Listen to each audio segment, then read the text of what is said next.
Hey, what's up, everybody? Welcome to Comic Book Club. I'm Alex. I'm Justin. I'm Pete. And we have 3 awesome titles to talk to you guys about today. We're going to talk about Action Comics number 870, laugh a minute, Magneto Testament number 2, hilarious, and Detective Comics 849. Hacha! All right, so let's get into these fun books. Yeah, ooh.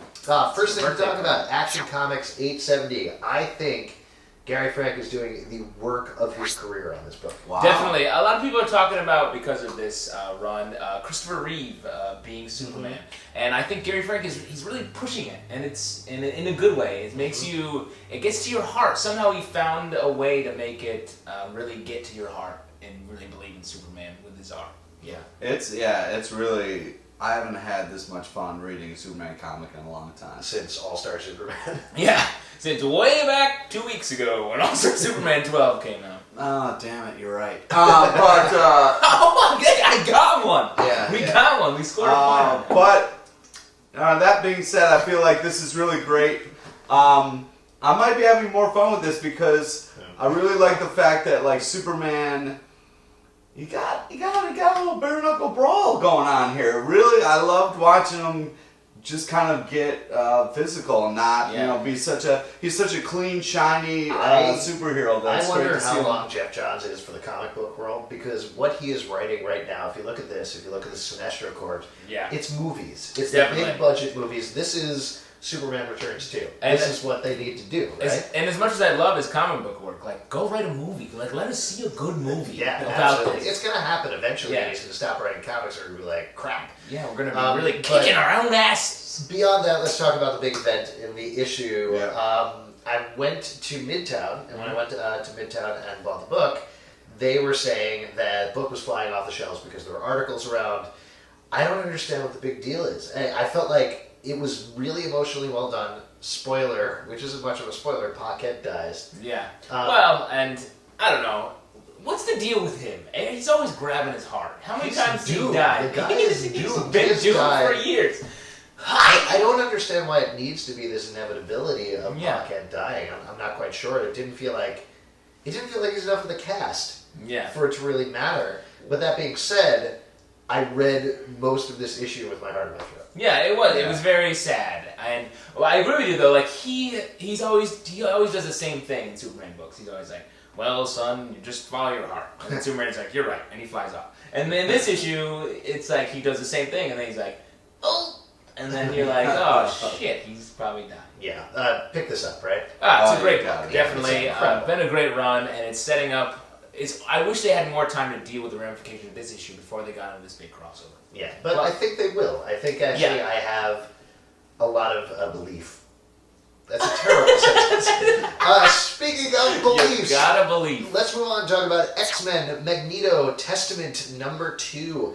You guys have been loving the series. Yeah, the first issue was fantastic. The second issue is also fantastic. Very good. Really good. I was very emotionally caught up in the story reading through it.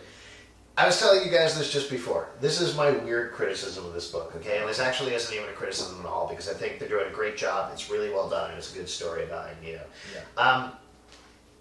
As you guys may know, I'm Jewish. What? Yeah, I'm sorry. I didn't know we were confessing something. I keep dropping this stuff on you. This is actually going to sound weird to anybody who doesn't understand it, but I'll try to explain as best I can.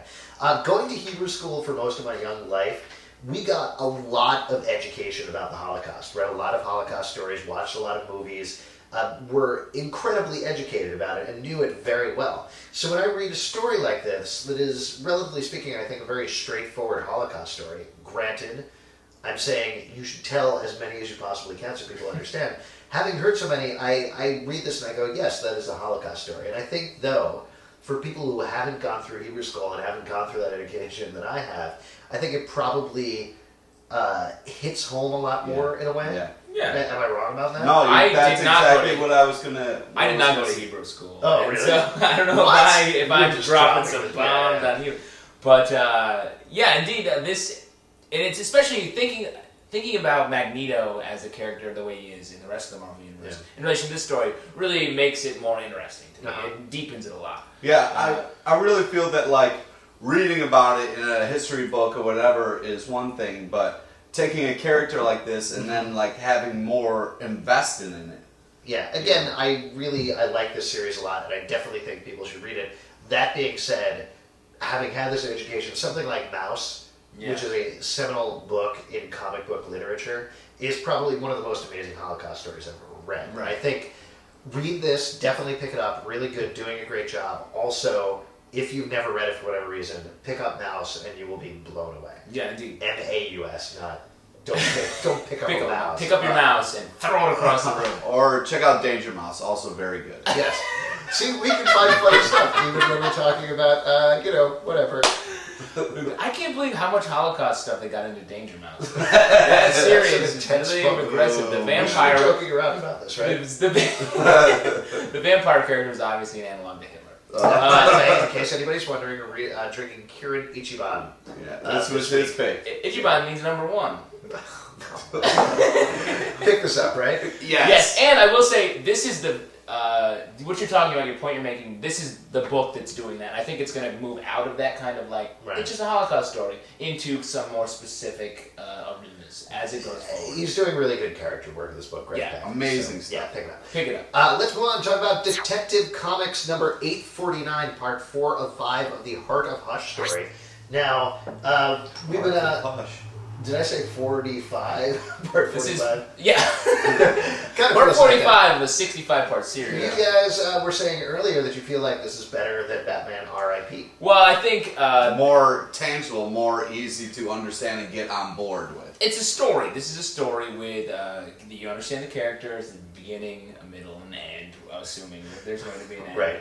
As opposed to several scenes from the middle that take place at the beginning, and then a beginning that takes place at the end, and an end that never happens. Right, well, the end took place in the Silver Age when the Batman Zero and R was invented. I don't know if you guys... Just go back and reread that, you get the whole thing. Yeah, that's my favorite issue of Batman. Yeah, I'm sure, guys, we're all fans of the Batman Zero and R. That's a great issue. I'm right, guys. Oh, man.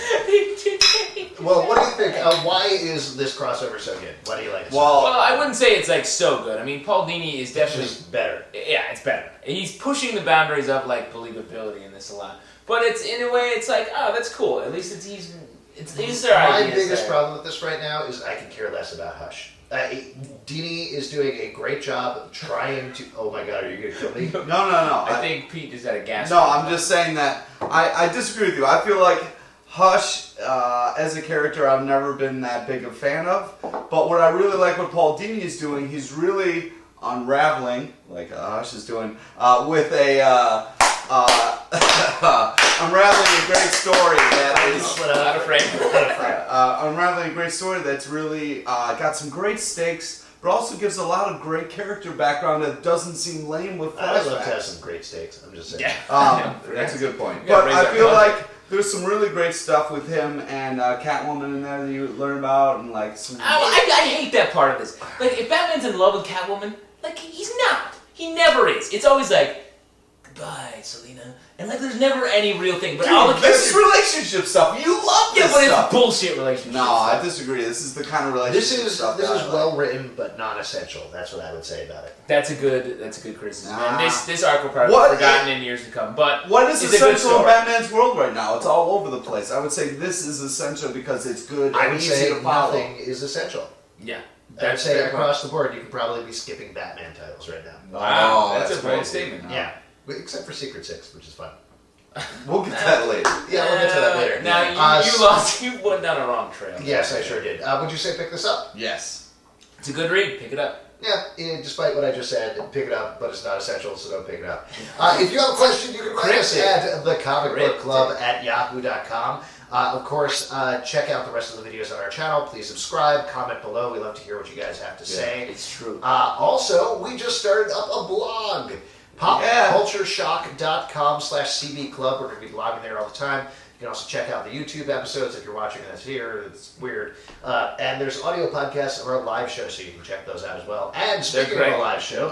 Tuesdays at the Pit in New York City, 8 p.m. If you're ever around, we'd love to see you. Great way to exchange information. Shout facts at people. Hey, the human head weighs 8 pounds. That was a We'll shout. leave you with that. We love Jerry Maguire. Goodbye.